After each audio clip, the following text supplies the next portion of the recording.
Okay, looks like everybody is being able to hear me. So, all right, let's go ahead and dive in over here. The goal of today's class is to give everybody some tools and some information on how to start basically going out and getting good information for COVID-19, also known as coronavirus, and how to sort through misinformation and how to kind of identify if you're seeing misinformation versus good quality or reliable information. So when we want to protect ourselves from misinformation, the number one thing that we can do is to educate ourselves about COVID-19. If you're starting from a point where you don't know much about it, you don't know what the symptoms are, you don't know how it's spread, the best thing you can do is to try to find these things out. The more that you understand about the illness, the more you're going to be able to spot things that don't sound right, things that might not coincide with what you've already heard before. And the more you know about how the illness is similar to other things, the more you can understand maybe the similarities and differences between what it is and isn't. So we're going to give you some tools on how to educate yourself first and foremost here. So some things to think about whenever you're going out and trying to educate yourself, whenever you're trying to do any of your own personal research, is you want to ask the who, what, when, where, and why of anything that you're viewing. The who is the one who made this information, who's the author of it. If you don't know who wrote it, if you don't know where it's coming from, you want to try to track that down, because otherwise it can be coming from some kind of telephone game. It can be distorted. You want to really listen to what they're trying to say. Sometimes somebody might start an article or a video or a news story about something to do with COVID-19, and they might actually pivot into something else. So you want to make sure, what is it they're trying to say to me? When is very important, because as we all know, this is a really new thing to happen right now, and things are kind of changing. Stuff that might have happened, say like last week, that information might not longer be valid this week with how, little we know about everything and how new it is. So whenever you see something, if it's dated in January, that might not be the case anymore. You want to make sure that you're getting stuff that's still up to date, making sure it's still relevant. And then where the information's coming from can actually be really important, because if they did a study of people, say on a college campus, you have to take that into with a grain of salt of what kind of people were going to be involved in that study. Who was part of a study if they did one? Are there any biases on terms of like the geographic region? Is there any biases based on, the age of the people that were in the study? All those things are really important, and sometimes something that say might happen in another country isn't happening here. And so knowing where this information is coming from is very important. And last but not least, why. Some people, their goal is to inform you something. Other people's goals might be to sell you a product. Other goals might be for you to visit their website. They want you visiting their website. So why somebody's trying to tell you something is also going to be extremely important, and a thing to ask yourself constantly while you're going around and doing your research. Another thing to keep in mind when you are doing your research or you're talking with other people and sharing information, try not to just tell people what you know, but try to tell them where you found it so that they can also go look. Through all of this very recently, it's really easy for misinformation to travel when somebody tells me, oh yeah, this thing happened. And I said, oh yeah, where did you hear that? Well, somebody told me. Well, where did they hear that? Well, I don't know.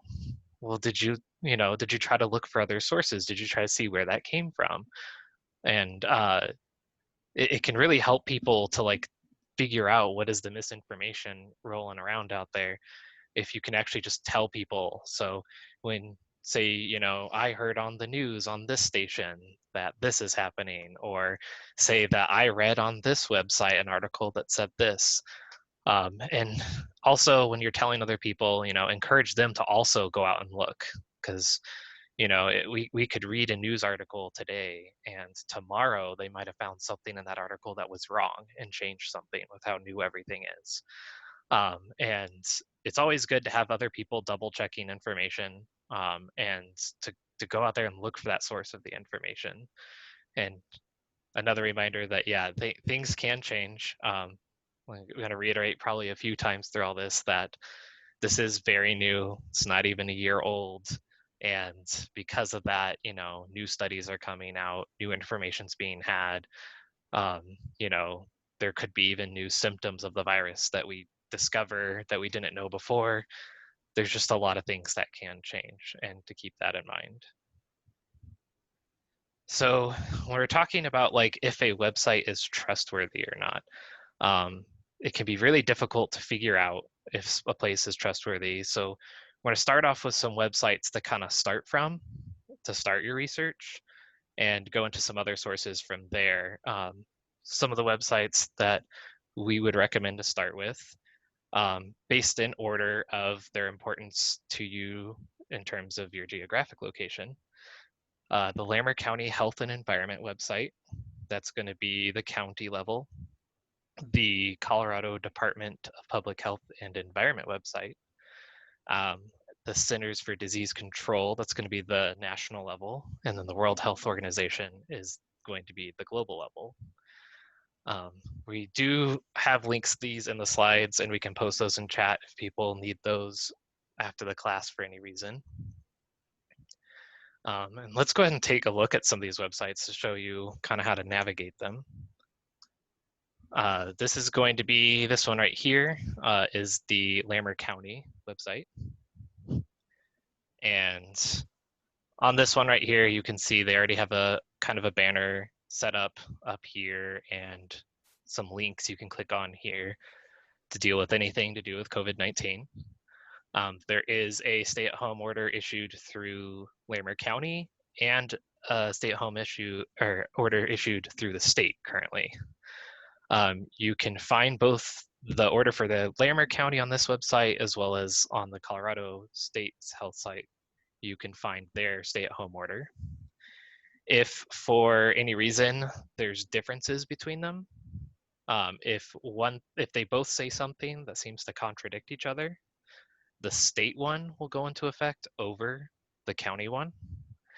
If there's one that's mentioned in one that isn't mentioned in the other, it'll still apply. So like if the Larimer County stay-at-home order says to do something and the Colorado one says nothing about that, that'll still apply. If the Colorado one says something about doing something that the Larimer one doesn't say, that will apply. And then if, once again, if they contradict each other, the Colorado state one is the one you want to go by.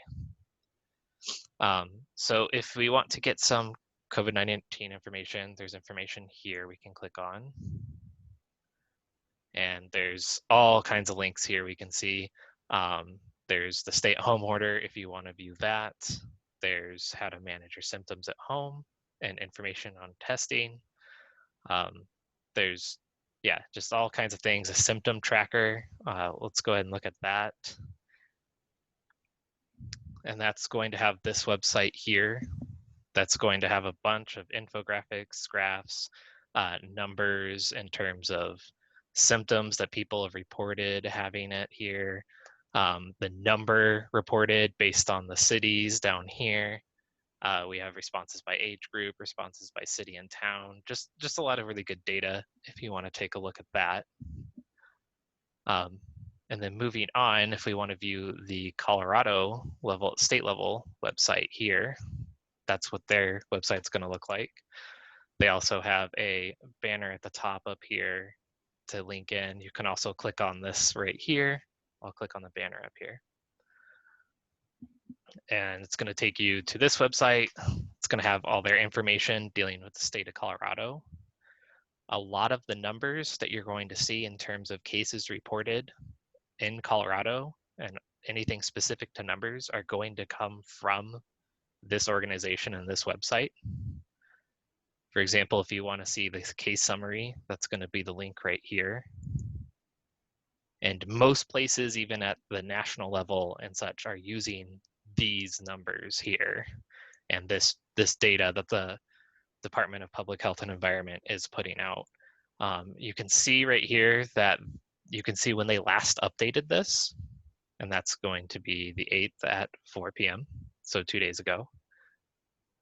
And they're going to have a ton of numbers you can see here based on case counts by county, age group, percentages. And this is a lot of where most of the data they're going to see for Colorado is actually coming from here. People will quote this website a lot. Additionally, if we want to go back, you can also see, do you have symptoms here? You can click on this link, and they kind of have it broken down into 3 different categories here. Mild, which could include a combination of cough, body aches, fatigue, and chest tightness. Worsening symptoms is cough, fever, and shortness of breath. Severe symptoms are starting to get into trouble breathing, persistent pain or pressure in the chest. But yeah, they have all of these symptoms here, as well as what to do if you're showing those symptoms. They have some information about telehealth if you haven't used that before, which is connecting with a doctor through a live video call. And they have kind of a question and answers you can do through a helpline here. So that's kind of this website. Another thing you can do is go to the CDC website or the World Health Organization website. I'll kind of leave the navigation for that for another time because those websites can get a little bit disorienting and they're kind of big, but they also have a good starting point to kind of figure out what's going on. So as far as like trying to get to more studies and information about the virus in that regard,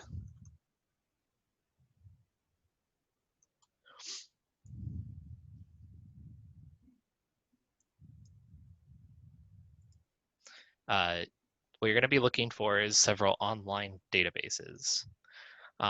Those are going to be the things that have the newest research coming out, and the best one that I've been able to find so far as a good starting point is the CDC website. They have a library here that you can go through, and I can show some navigation for that.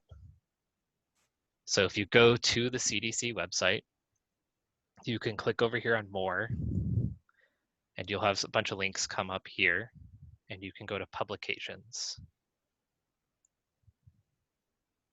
Then inside publications here, we can search for a specific topic. I just searched for coronavirus. And it'll start pulling up different links to different coronavirus publications. I'll just go ahead and click on this one.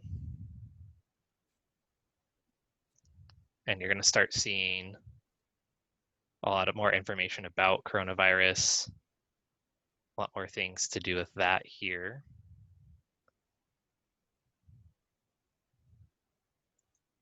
We can also go back here and we can click on journals. And this is going to take us to specifically things that have been written, studies that have been done. You can see things like hospitalization rates, and a lot of these will start linking you into things like the Emerging Infectious Diseases Journal. We can click on that one. And now we see a bunch of case studies for coronavirus. And this is part of their database. But if you are having questions of, you know, how do I know I can trust the CDC? A lot of these studies have not actually been done by the CDC. These have been done in other places, and the CDC is just kind of linking to them here on the website. So an example of one here that I was reading the other day is COVID-19 outbreak associated with air conditioning in a restaurant in China. If we click on that one, it's going to bring up kind of some information about the article, and it's going to have this abstract here. This abstract is kind of a summary or conclusion that somebody wrote about what this study was about. Because it is a summary or conclusion, sometimes that's somebody putting a little bit of a bias or an opinion in there. So feel free to read the study. I get the studies can sometimes be very difficult to read. Sometimes they'll talk a lot about math things that I don't even know. And sometimes this abstract can be helpful to kind of understand what they're doing. So in this one, they're talking about how the airflow direction was consistent with droplet transmission in a restaurant. And you can go more into, they're talking about how the spread of the virus happened in a restaurant, and they have on the side here these figures you can see based on the study that they're doing. So I can pull up this figure by clicking that link, and we can see like the layout of the restaurant and where the air conditioner is, and have a good idea of scale of how packed the restaurant was and where the air conditioner was blowing the air over.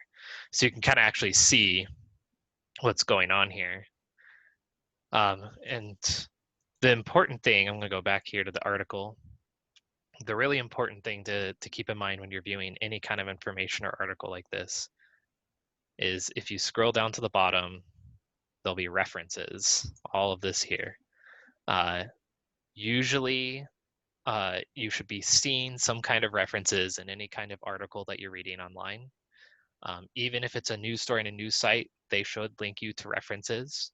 And when you're checking those references, be very careful that there's not just one reference that you can go out to, like another website, because what I've seen in the past is it'll reference another website, and you click on the link for that website, and that website references the first website. And they kind of make this kind of circular logic loop where it's two people referencing each other. And that's usually a good red flag for this information might not be very good. But here we have a lot of resources, a lot of different things, and we have this like DOI link here. We can click on that, and it will take me to a different website where they're quoting their information that they got from. So that's a really cool feature you can do here with the references here.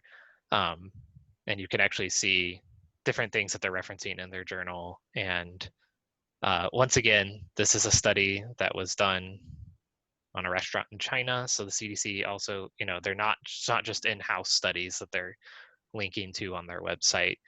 So that's why it's a kind of a good place to start with in terms of looking for articles and like study information. Does that mean it's infallible? Absolutely not.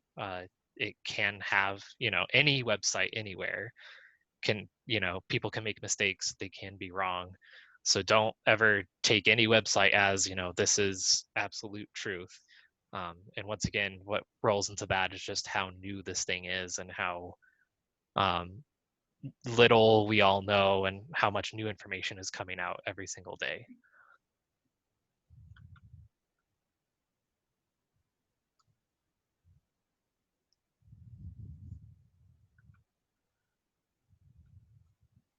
So let's move on here. If you're going to be choosing to use other sites and search engines, there's a couple things we just want to point out. Google is a great tool. They can link you to anywhere on the internet. Most use search engine right now. But if you're going to be using these other sites and search engines, it's really good to know about a topic called filter bubbles. Filter bubbles are the way an algorithm works when they get you your Google search results, in which they filter what it gives you. So when Google, you go on there and you try to search anything, it will change the results that you see based on different factors like where you live, what you've searched for on Google previously. So a little anecdote about that, I love eating hamburgers. And I Google a lot for, is there any new hamburger places around me and everything like that. And a lot of times if I go to Google and I try to Google something like, where's the best place to eat? Google will try to give me a hamburger place because it knows that I like hamburgers or I've searched for hamburgers before. So those will kind of filter up to the top and be more prominent in terms of what they'll give me. Um, and the thing to keep in mind when you're using search engines is that the search engine is, it's an algorithm. It's giving you what it thinks you want to see, not necessarily what you're searching for. Um, and so a way to get around this is to use much more specific terms when you're searching. If I said, I'm looking for a place to eat, if I don't want to see just hamburgers, I could say something like, show me, tacos. What are a good taco place near me? And that can kind of help you get around filter bubbles. To give you an example of how filter bubbles have really dramatically changed search criteria that people have used in the past, there is a great TED Talk, if you have time, which there will be a link to, it's in the slides here, called Beware Online Filter Bubbles by Eli Pariser. And I'm using a part of his talk here where he shows how his friend Scott searches for Egypt on Google. And when he searches just the word Egypt, he gets news of these protests. And this search was done a little while ago, but he gets, information on the protests that were happening in 2011 in Egypt. And he's getting a lot of information about that. Whereas when his friend Scott searched that, when his friend Daniel goes to search the word Egypt, he gets a bunch of travel information and tourist spots, places to go have fun in Egypt. Nothing about the protests. And what can go into this is maybe Daniel was searching for travel spots. Maybe he was looking for tourist attractions in Europe or in other countries. And then when he Googled Egypt, Google thought he was looking for tourist stuff there. And this is just a good example to show you how, two different people searching something can see two completely different results based on a lot of factors of, like I said, where they are, what they've searched for before. And to keep this in mind, if you're just trying to search Google or any other search engine for information, think about what words you could use, what things you could do.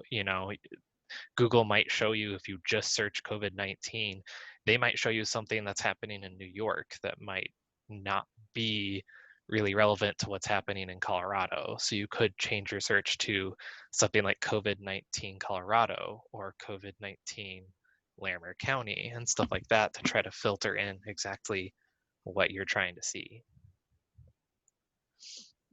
Wikipedia, I know there's a stigma on anybody can edit Wikipedia, but it's actually a really good place to start beginning research on anything. And one of those reasons is because when you go down to the bottom of the page on Wikipedia, it has those references I was talking about. You can click on these links or this little arrow, and it will take you to the reference. Additionally, when you're reading something on there, they'll have these little numbers at the end of a sentence, like this one says 101. And that also will take you to that reference link to say that if somebody's making this claim, you can actually see, well, is that true? Where are they getting this information from? Also, a little plug-in here, we are still allowing people to get library cards through our library website right now. And so if you don't have one or you have a friend that doesn't have one, go ahead and feel free to reach out. But yes, Wikipedia is a place that you have to cite your sources on these articles. You can find links to them, and therefore you can kind of back up of what they're saying is true. You can also sometimes see if the resources don't look very good. So yeah, Wikipedia, actually a great place to start research as well. As far as when you get into a website and you're kind of starting to have more questions of, okay, this isn't kind of on the list of websites that I've been told are pretty good to use. How do I know if this website's reliable? There's a couple hints that we can talk about. And it comes down to asking those kind of who, what, when, where, why questions. When you ask about the source of the information of who put this out there, and why they might have put that information out there. If it's coming from a website and it's not posted on any other news website, why are they the only ones that are posting this? Why isn't any other news channel posting this? Is there kind of any reason for that? How does the site look? And sometimes a really good indicator of a site that might not have the greatest information or the most reliable information is how many ads they have. Whenever you see ads for like laundry detergent or anything kind of all around the page, that means that that website, that's how they make money, is that you go to that website, you see the ad, and they're making money off of you seeing those ads. So usually those sites, their kind of goal is to get people to come and look at their website. Not their goal is not necessarily to provide you with the most up-to-date information. Um, and another thing that you can look for is if the domain of the website, that's the ending of the website, is a .com, .org, or .gov. .com is usually for like commercial business, somebody trying to make a profit. .org is generally a nonprofit organization, and .gov is a government-run website. If it's kind of an odd extension off of those, you might want to research what that extension is. Sometimes it could be an extension of a website for another country, but sometimes it could be an example of maybe a website that's not so great. But knowing kind of what that extension means can kind of help you filter out what the website's purpose is. And once again, yeah, these won't kind of guarantee that a website is credible, but it can help you kind of filter out how good the information is, or maybe give you a good indication of what level of speculation to have about its content. So even when we do think we found something that's like, I found a website, it's great, it's giving me great information, it's always been true, or even if I found like a news channel that did the same thing or anything, it's still possible for them to be wrong. Everybody's human, everybody makes mistakes. It could be an honest mistake. It could be, their source ended up being bad if it's a news station. You should never ever be in a point where you just kind of blindly trust any website, news channel, any source of information as it's always going to be accurate. You always want to keep those skills up to make sure that you're double checking your information, and you have a healthy amount of skepticism for anything that you read. Another thing that can happen is like a news organization might quote a study, and they might quote it without the proper context. So for example, if we were talking about a study that was done on how much Americans eat tacos for lunch, and I did my study only using university students on a campus that exclusively features taco restaurants, my study might not be very good. And even as like a reporter at a news site, I might have not known that when I read the study. I might have skipped out on that detail. And so I might say like, oh, Americans eat this many tacos, and that might be a little bit or a lot skewed in terms of how many tacos an average American eats. And that's just an example of trying to like actually go through and look at their sources and see what the context of those things are. So a bunch of websites out there have kind of popped up in recent years that are fact-checking websites. Snopes is the most popular of them. They call themselves a source for discerning what is true and what is false. Users can submit items and ask Snopes to kind of research it for you and fact check.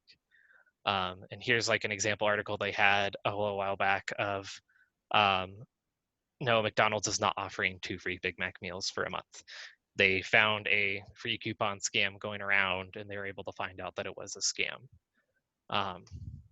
Snopes kind of prides itself on being this kind of, you can come to us to see if something's true or not. Let's go ahead and take a look at their website actually here. Here's an example article I found. on COVID-19. And it says, no, holding your breath is not a simple self-check for coronavirus. One thing to check here is that the first thing we see on the site is there are a lot of ads everywhere. Snopes is a .com, so they are a business. They are in the business of people visiting their website. So, take into account that they might be trying to get people to visit their site a lot, and they might try to have like a big shock factor of, oh, check out what was false. Um, because of that, we should have a healthy amount of skepticism around what they say and still fact check them as well. So yes, they say that holding your breath is not a simple self-check for coronavirus. In their article, if you scroll down here, it'll have its claim that if you can hold your breath without coughing, discomfort, stiffness, or tightness, your lungs do not suffer from fibrosis, and therefore you have no COVID-19 infection. And they have said that this is false. So they go into saying here that one frequently uncopied bit of text has gone viral on Facebook, Twitter, and WhatsApp. And it suggests that a simple self-check for coronavirus infection, usually attributed to Taiwan experts, Stanford University, or the Stanford Hospital Board, is the one sending out this message. I just want to stop and talk about Taiwan experts, this phrase here. If you ever see a source and it says experts with no other kind of explanation of what that is, that for me is a huge red flag that this is not good information. Because it's really easy to say that anybody's an expert in anything. I could say that, yes, according to me, an expert, and I could be an expert in, doing cheese boards. What does Taiwan experts mean? Generally, a better source would say something like, if somebody's an expert in neuroscience, they have their doctorate's degree in neuroscience. They'll have some kind of credentials behind that, and they'll introduce somebody as such in the article. Whenever somebody shortcuts to just saying experts on something, that's usually for me and a good indicator that I should take a huge grain of salt with what this person's saying. Because if you can't identify why you're an expert in something, um, usually you're trying to kind of cover up some information or spread some misinformation.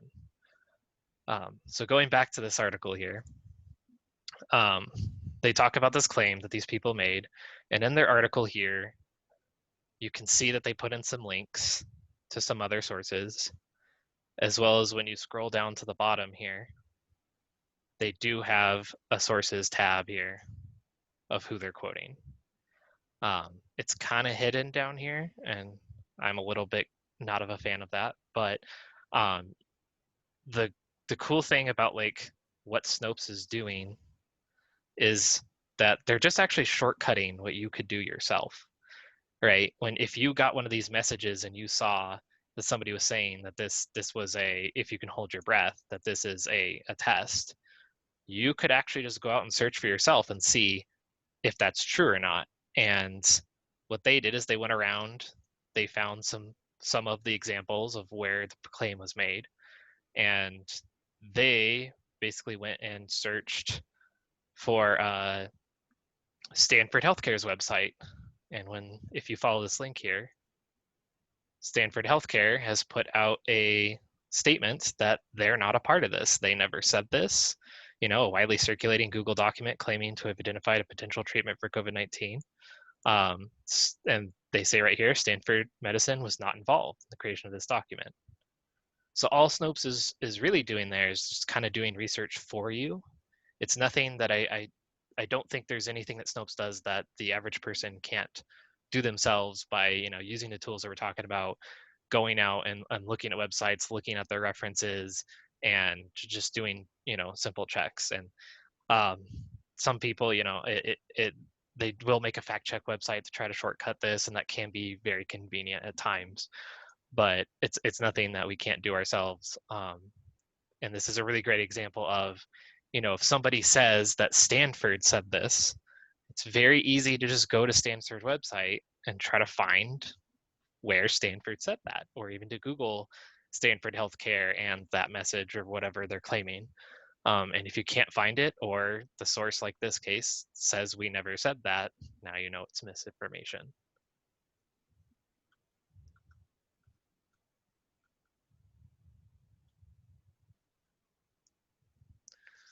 So even when we find a resource where we're like, okay, we found it, we've researched it, and we've determined that it's like a pretty good source, it has some references, try to stop and take another 30 seconds. And if you really want to be accurate, find more resources. See if you can find a couple more that say the same thing as the thing you found.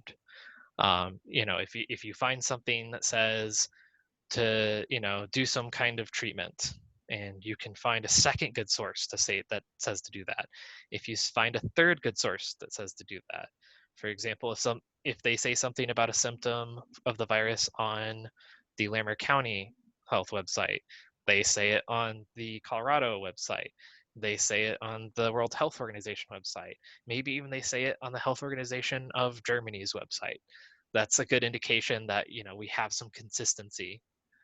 But not only to stop checking there, try to find something that maybe contradicts what it's saying, um, and make sure that those websites aren't just quoting each other, like we talked about earlier. Like Larimer County's, if Larimer County's website says that they're referencing the Colorado State website, and the Colorado State website says that they're referencing Larimer County, then we kind of have a problem. And we kind of say that a good rule of thumb is to find 3 separate resources that are kind of the same information, that they're agreeing with each other, and that's usually a good indicator that you found something that's pretty accurate. And then just always ask questions about the resources you're doing, those who, what, when, where, and whys.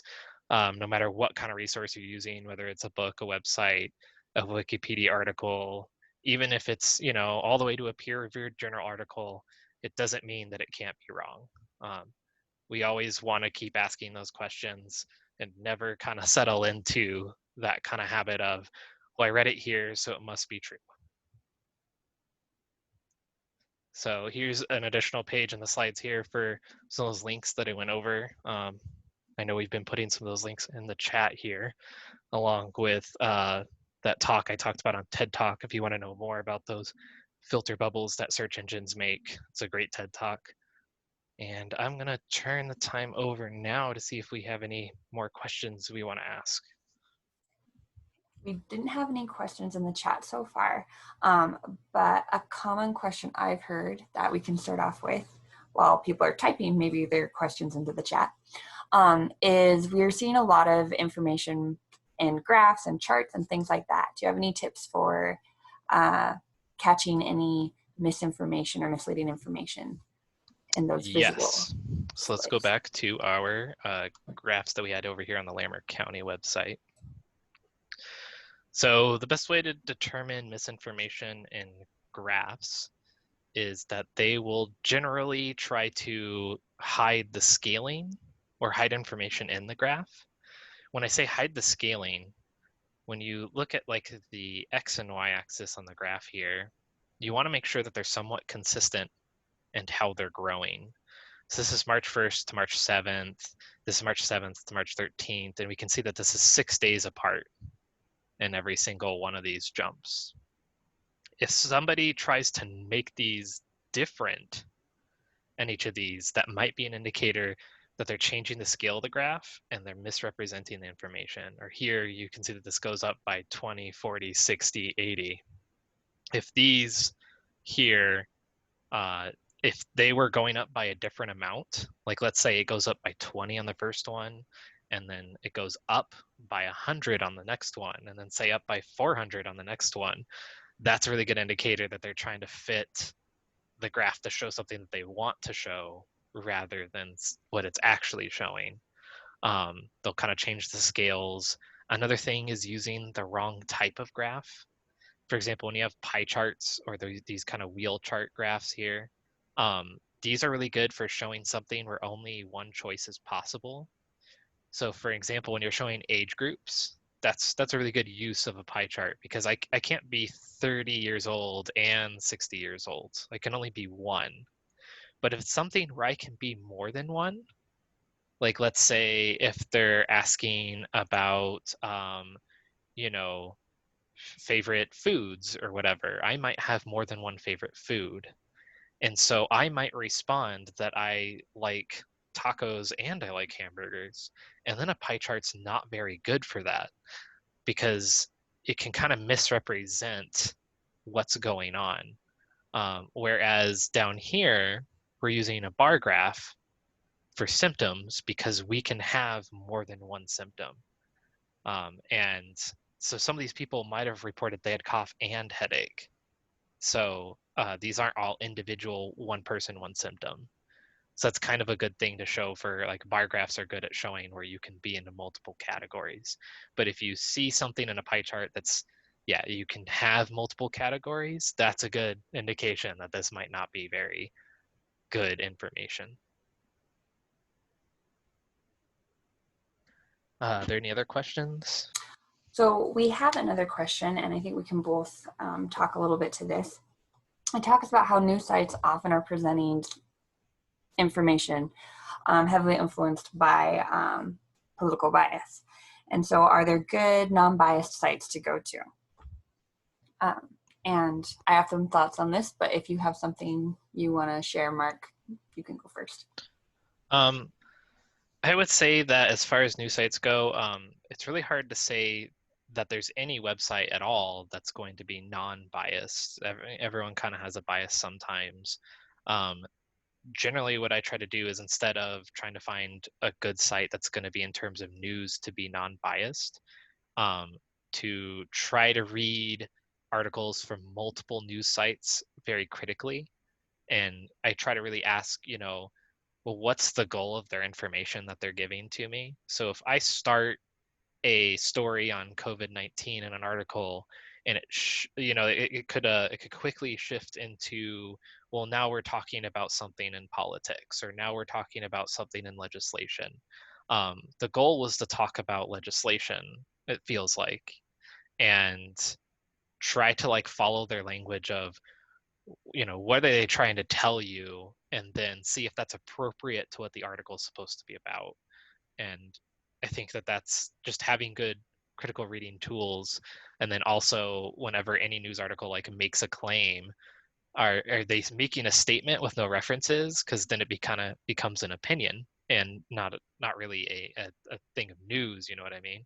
So in terms of, I don't know if you can really say that any one website's going to be unbiased, because at the end of the day, they are news. A lot of news sites are going to be news, and they're going to be commercial sites, and their goal is to get you there reading their story. And what were your thoughts, Rebecca? I want to second a lot of what you just said. Just recognizing right away that whoever's presenting information to you is going to be coming with a bias. And sometimes they're a little more obvious than other times. Other times that bias is maliciously motivated. Other times it's more just the fact that they were raised with a certain education system or a certain way of looking at things, and so they don't even realize it's there. Something I want to encourage when you're looking at biases and things is to get information from different sides. So if you normally go to a side that is biased in one direction, mix it up. Go to a side that presents another view of that. Another tool that I've been using recently that I'm going to share with you in the chat, it's called allsides.com. And they'll take a look at different news organizations and kind of look at how they're presenting information. A lot of times for me, the words that people use are key. They might be giving facts accurately, but if they say that someone shouted instead of someone said, or someone angrily said this, those descriptors are a key way of helping me understand how they want me to interpret the facts that they're giving me. So a lot of times I'll take a look at that, and then I'll double check and go to all sides and kind of see where they've rated them. It's kind of like a fact-checking site, but just for news organizations as a whole. They're saying, okay, a lot of times when they're reporting on this side of it. There's several others out there too. This is just one that I've been playing around with recently that kind of gives you a way to view it. Once again, like fact-checking sites, don't just believe something because someone tells you that it's true. Form your own opinions, take a look at it, but it is a tool that's useful in helping you figure out how you view something. And also the information you get, depending on what type of information they're talking about. For instance, if it's about politics, then you're always going to get that swing in there. And then you want to know who's talking about it. If it's about medical procedures and they're talking to a senator about what should happen, that's probably not the best way to get good information.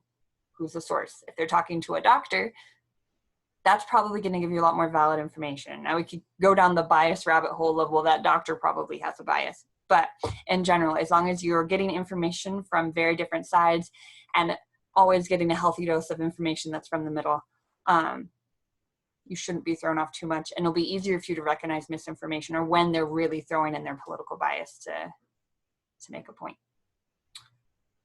All right.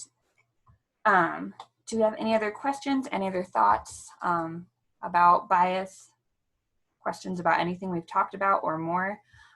We know that scams are starting to become more and more predominant, preying on people's fears about COVID-19.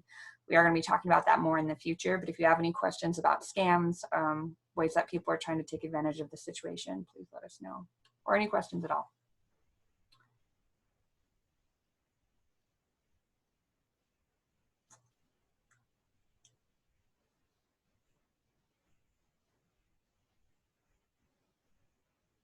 Okay. Now I know that like sometimes, at least for me, it takes me a minute to think of a good question after I've kind of gotten that much information. So I'm gonna stay actually in this meeting for just probably a few minutes, even after everyone else is done. If you are done with the presentation, feel free to leave, but I will stay here and here just a little bit longer just in case you have some extra